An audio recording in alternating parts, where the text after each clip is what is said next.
आज चलते हैं एक ऐसे हिल स्टेशन जहां 108 शिव मंदिर होने की मान्यता है।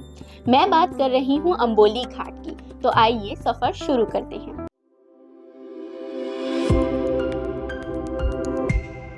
महाराष्ट्र के सिंधुदुर्ग जिले में बसा है अंबोली घाट। पश्चिमी घाट की गोद में बसा ये छोटा सा हिल स्टेशन अपनी हरियाली, जंगल, अनगिनत झरने और घने कोहरे के लिए मशहूर है।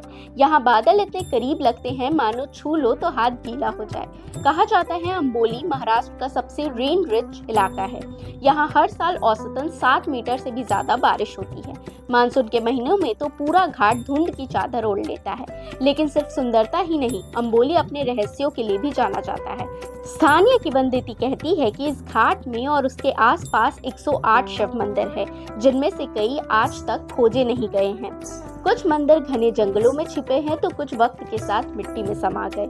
आज अंबोली न सिर्फ यात्रियों बल्कि शोधकर्ताओं और प्रकृति प्रेमियों के लिए स्वर्ग है। यहाँ की वादियों में मिलती है सैकड़ों तितलियां और दुर्लभ पक्षियां। वहीं अंबोली का असली जादू तब दिखता है जब मानसून आता है। सड़कें धुंध में गुम हो जाती है, पहाड़ों से झरने छलकते हैं और हवा से बस मिट्टी और बारिश की महक घुल आती है।